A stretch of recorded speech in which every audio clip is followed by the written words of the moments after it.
In a quiet countryside near the edge of a large and bustling city, lived a kind-hearted girl named Mira. She had bright eyes, long black hair, and a gentle smile that made everyone around her feel warm. Mira lived with her father, Mr. Youssef, a merchant who traveled often to faraway lands to trade spices, fabrics, and gems. Although Mira missed him during his travels, she loved hearing his fascinating stories and receiving little treasures from around the world. When Mira turned 10, her father told her she would go to a special boarding school in the city, a grand place where girls learnt everything from reading and writing to dancing and etiquette. Mira was excited but nervous. She had never been away from home before. Her father reassured her, "You are strong and wise, Mira.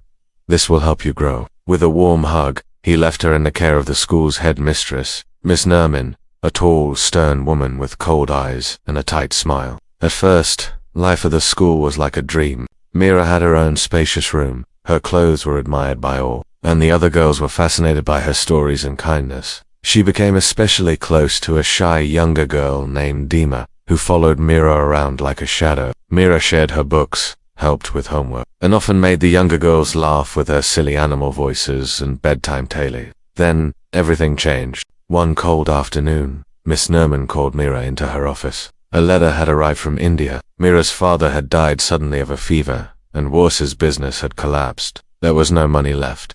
No one to pay for Mira's schooling. Just like that, Mira's world shattered. Miss Nerman's face was blank as she said, "You may remain in the school, but only as a servant. We will not tolerate freeloaders here." That night, Mira was moved to a small, freezing attic room. Her fancy clothes were taken away, replaced with a grey, patched uniform. The other girls who once admired her now looked at her with either pity or contempt.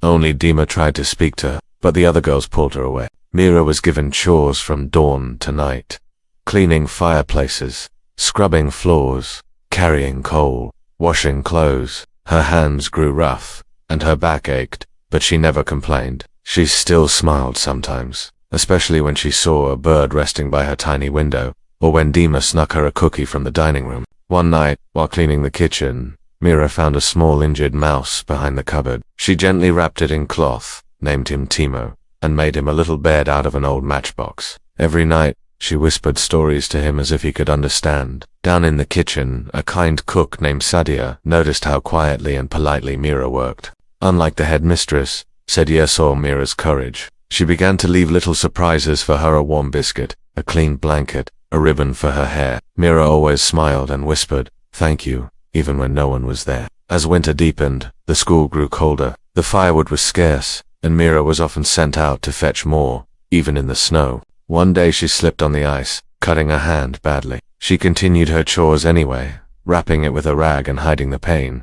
Miss Nerman never noticed. Then, something unexpected happened. A woman arrived at the school. She introduced herself as Mrs. Haller, a close friend of Mr. Youssef, before he died. She said, "He told me, if anything happens to me, find my daughter Mira. She must never be alone." But I never knew where he had placed her. Miss Nerman lied. "There's no such girl here," she said coldly. But Dima overheard this and quietly slipped away to find Mira. That evening, while Mira was folding laundry, Dima hugged her tightly and whispered everything she heard. Mira's heart raced. Was someone really looking for her? The next morning, Miss Nerman, fearing she would lose her free servant, planned to send Mira away to a faraway farm under the excuse of extra training. Mira would be gone before Mrs. Harla could return. But this time, Mira had allies. Dima, Sadia, and even a few older students who remembered Mira's kindness began to work together.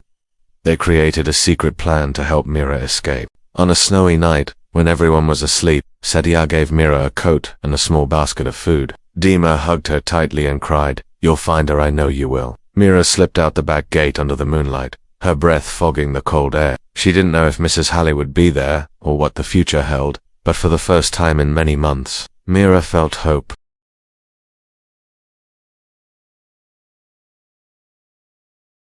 Mira walked through the snowy streets of the city, holding her thin coat tightly around her. The sky was dark, and her boots were soaked, but her heart burned with determination. Somewhere out there, someone was looking for her. Someone who cared. She wandered for hours, asking kind strangers if they had seen a woman named Mrs. H. Most people shook their heads, but one elderly man remembered a lady who had asked about a little girl. She was staying at the Red Brick Hotel near the park. he said. Mira's eyes lit up. She thanked him and ran, slipping on the icy pavement, but never stopping. When she reached the hotel, she was trembling, her lips blue. The man at the desk frowned when he saw her. "We don't allow beggars." But then a woman's voice came from behind. Mira, it was her. Mrs. Haller rushed forward and wrapped Mira in her arms. She was elegant, warm, and smelled like jasmine. "You look just like your father," she whispered with tears in her eyes. Mira clung to her, shaking. "He told me how brave and smart you were. I've been searching for you ever since." That night, Mira slept in a soft, warm bed with real blankets and soft pillows. She ate hot soup, fresh bread, and sweet fruit. She didn't have to scrub floors or carry coal, but more than anything, she felt loved. Over the next few weeks, Mrs. Halley became Mira's guardian. She enrolled her in a new school, where Mira made friends quickly. She wore clean, simple clothes, studied hard, and told funny stories that made her classmates laugh. She never bragged or acted proud, even though she could have. She helped the shy girls, comforted anyone who cried, and volunteered at the library. But Mira hadn't forgotten the others. One afternoon, while walking with Mrs. Haller, Mira saw Dima's face in her mind. "She's still there," Mira whispered. "She helped me escape. She's kind and small and doesn't have anyone to protect her." Mrs. Harley looked thoughtful. That night, she made some calls. The next day, she visited the old school herself. She asked to speak to Dima and Sadia. Miss Nerman, stiff and pale, was forced to let them go. Soon after, Dima moved in with Mira and Mrs. Haller. The two girls shared a room, played together, studied together, and laughed until their stomachs hurt. Sadia, the cook, was offered a job in their new home and smiled more than ever before. But Miss Nerman's lies were discovered. The school was investigated, and the truth of her cruelty was exposed. She was removed from her position, and the school was given a new headmistress, one who cared deeply about the children's well-being. Months passed. Mira grew older. She didn't have her father anymore, but she carried his memory like a glowing lantern in her heart. She often sat by the fire, Timo the mouse still in his little box beside her, and wrote in her journal about everything she had learned. One spring morning, Mira was asked to give a speech at her new school's celebration. She stood on the stage, looking out at all the students, teachers, and friends who had come to know her.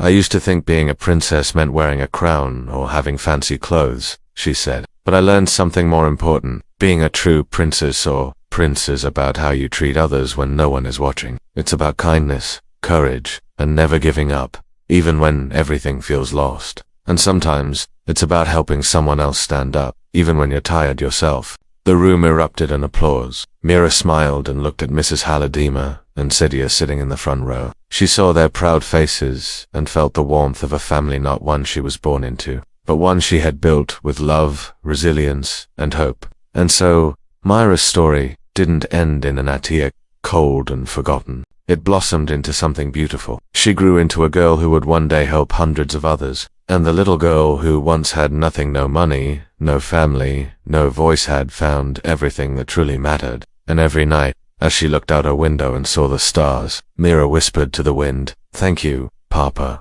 I'm okay now."